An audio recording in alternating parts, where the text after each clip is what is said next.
Salman Khan called me on my phone. उनकी जबान जो है इतनी बदतमीज है, इतनी वाहियात है।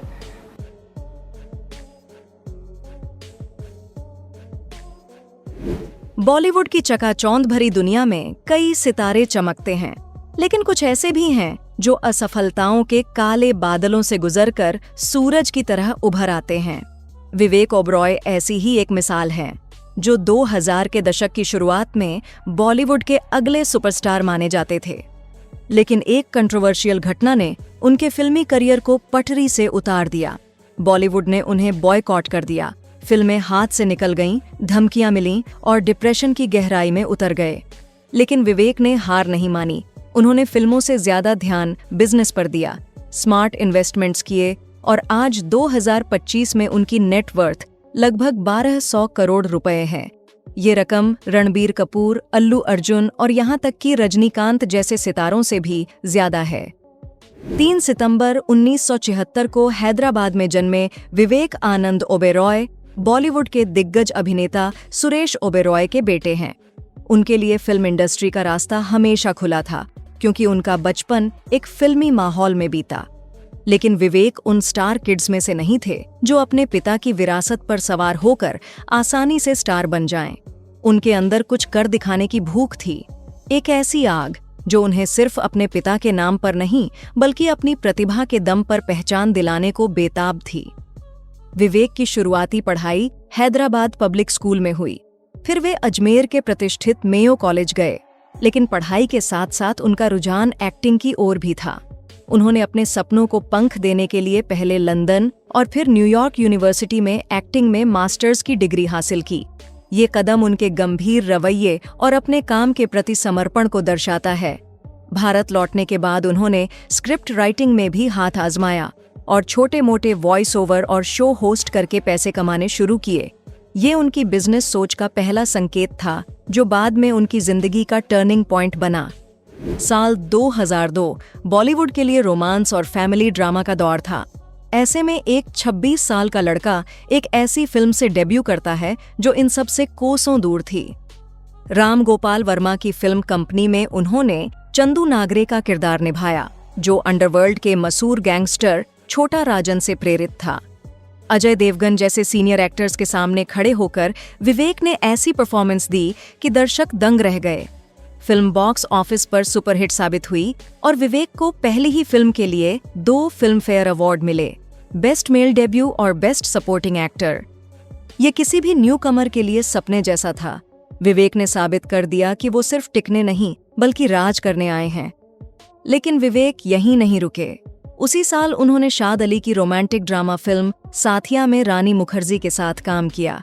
ये फिल्म साल 2002 की 8वीं सबसे ज्यादा कमाई करने वाली फिल्म बनी। AR रहमान के संगीत और विवेक रानी की केमिस्ट्री ने दर्शकों का दिल जीत लिया।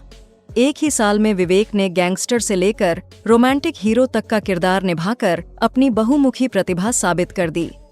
सिर्फ 1 साल के अंदर विवेक ओबेरॉय ने वो हासिल कर लिया था जो ज्यादातर एक्टर्स को पाने में दशकों लग जाते हैं। क्रिटिक्स की तारीफ, बॉक्स ऑफिस सक्सेस और दर्शकों का प्यार। विवेक के पास सब कुछ था। आदित्य चोपड़ा जैसे बड़े डायरेक्टर्स उन्हें नेक्स्ट शाहरुख खान कहने लगे। उनका भविष्य सुनहरा दिख रहा था। लेकिन जैसा कि बॉलीवुड की कहानियों में होता है, एक तूफान उनकी जिंदगी को बदलने वाला था। 90 के दशक के अंत में बॉलीवुड में एक प्रेम कहानी ने सुर्खियां बटोरी। सुपरस्टार सलमान खान और मिस वर्ल्ड रह चुकी ऐश्वर्या राय की ये कहानी 1999 में संजय लीला भंसाली की फिल्म हम दिल दे चुके सनम के सेट पर शुरू हुई। दोनों की ऑन स्क्रीन केमिस्ट्री जल्द ही ऑफ स्क्रीन हकीकत बन गई। वे बॉलीवुड की सबसे चर्चित जोड़ी बन गए। हर मैगजीन के कवर पर, हर अवार्ड शोज में वे साथ नजर आते थे। लेकिन इस चमकती कहानी के पीछे एक अंधेरा सच भी था। सलमान का प्यार धीरे धीरे जुनून में बदलने लगा। डायरेक्टर प्रहलाद कक्कड़ ने बाद में बताया कि सलमान का प्यार एक जुनून बन गया था। सेट पर उनका व्यवहार बदलने लगा। एक बार हम दिल दे चुके सनम के सेट पर सलमान ने को एक्ट्रेस शीबा चड्ढा को गले लगाने से सिर्फ इसलिए मना कर दिया क्योंकि ऐश्वर्या वहां मौजूद थी। सलमान खान, जो पहले भी संगीता बिजलानी और सोमी अली के साथ लंबे लेकिन नाकाम रिश्तों में रह चुके थे, इस रिश्ते को लेकर बेहद पजेसिव थे। कहा जाता है कि संगीता बिजलानी से तो उनकी शादी के कार्ड तक छप गए थे, लेकिन संगीता ने उन्हें किसी और के साथ पकड़ लिया और रिश्ता तोड़ दिया। जल्द ही सलमान का प्यार जुनून में बदलने लगा। नवंबर 2001 की एक रात ने इस रिश्ते को और बदनाम कर दिया। कहा जाता है कि सलमान नशे की हालत में ऐश्वर्या के अपार्टमेंट के बाहर पहुंचे और घंटों तक उनका दरवाजा पीटते रहे। वे बिल्डिंग से कूदने की धमकी भी दे रहे थे। सुबह जाकर ऐश्वर्या ने दरवाजा खोला। बाद में सलमान ने माना कि ये उनकी गलती थी। लेकिन असली तूफान तब आया जब शाहरुख खान की फिल्म चलते चलते के सेट पर सलमान ने हंगामा खड़ा कर दिया। इससे शूटिंग में देरी हुई और शाहरुख को मजबूरन ऐश्वर्या को फिल्म से हटाकर रानी मुखर्जी को साइन करना पड़ा।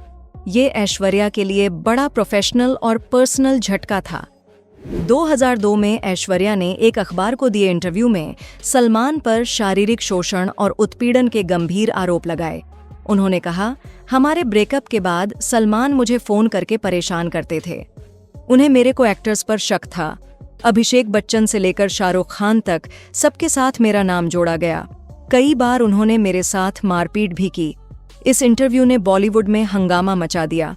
सलमान ने इन आरोपों का खंडन किया और कहा, अगर मैं किसी को मारता तो वो बच नहीं पाता। ऐश्वर्या उस वक्त एक टूटे हुए रिश्ते से बाहर निकल रही थी। तभी उनकी जिंदगी में एंट्री हुई विवेक ओबेरॉय की। दोनों की मुलाकात क्यों हो गया ना के सेट पर हुई। विवेक उस समय इंडस्ट्री के गोल्डन बॉय थे और ऐश्वर्या अपने दर्दनाक ब्रेकअप से उबर रही थी। उनकी दोस्ती जल्दी ही प्यार में बदल गई। दोनों को इवेंट्स और फंक्शंस में साथ देखा जाने लगा। विवेक ऐश्वर्या का बहुत ख्याल रखते थे और ऐसा लगने लगा था कि ऐश्वर्या को आखिरकार वो शांति मिल गई थी जिसकी उन्हें तलाश थी। लेकिन सलमान को ये नज़दीकी बर्दाश्त नहीं थी। 19 मार्च 2003 की रात विवेक की जिंदगी हमेशा के लिए बदल गई। उन्होंने दावा किया कि सलमान ने उन्हें रात 12:30 से सुबह 5 बजे तक 41 बार फोन किया, गालियां दी और जान से मारने की धमकी भी दी। इस मामले में सलमान के भाई सोहेल खान, जो विवेक के अच्छे दोस्त थे, उन्होंने समझौते की कोशिश की। लेकिन इससे पहले कि मामला सुलझ पाता, विवेक ने एक ऐसा कदम उठाया जिसने सब कुछ बदल दिया। 1 अप्रैल 2003 को विवेक ने अपने होटल के कमरे में एक प्रेस कॉन्फ्रेंस बुलाई। लाइव टीवी पर उन्होंने सलमान पर गंभीर आरोप लगाए। 41 बार फोन करने, गालियां देने और जान से मारने की धमकी देने का। उन्होंने ये भी कहा कि सलमान ने नशे में उन्हें कई एक्ट्रेसेस के साथ अपने संबंधों के बारे में बताया। ये एक धमाका था। विवेक को शायद लगा कि वे सच और ऐश्वर्या की इज्जत के लिए खड़े हो रहे हैं, लेकिन उन्होंने बॉलीवुड का एक अनकहा नियम तोड़ दिया। परिवार के झगड़े बाहर नहीं लाए जाते। विवेक को उनके शुभ चिंतकों ने चेतावनी दी थी कि इस मामले को सार्वजनिक न करें, लेकिन उन्होंने ऐसा करके अपनी सबसे बड़ी गलती कर दी। बॉलीवुड ने उन्हें माफ नहीं किया।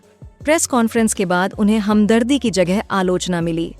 लोग इसे पब्लिसिटी स्टंट कहने लगे। इंडस्ट्री ने उनका बहिष्कार शुरू कर दिया। उनकी साइन की गई फिल्में छिन गईं। डायरेक्टर्स और प्रोड्यूसर्स ने उनके साथ काम करना बंद कर दिया। शूट आउट एट लोखंडवाला जैसी फिल्म में अवार्ड विनिंग परफॉर्मेंस देने के बाद भी वे 14 महीने तक बेरोजगार रहे। उनके दोस्त, जिनमें सोहेल और अरबाज खान शामिल थे, उनसे किनारा कर गए। सबसे बड़ा झटका तब लगा जब ऐश्वर्या ने भी विवेक से दूरी बना ली। उन्होंने इस प्रेस कॉन्फ्रेंस को इमैच्योर बताया और कहा कि विवेक को ये मामला सार्वजनिक नहीं करना चाहिए था। विवेक अब पूरी तरह अकेले पड़ गए थे। उन्होंने सब कुछ खो दिया, करियर, दोस्त और वो रिश्ता जिसके लिए उन्होंने इतना बड़ा जोखिम उठाया था। इस बहिष्कार का असर सिर्फ करियर तक सीमित नहीं था। विवेक ने बाद में बताया कि वे डिप्रेशन में चले गए। उन्हें और उनके परिवार को अंडरवर्ल्ड से धमकियां मिलने लगीं।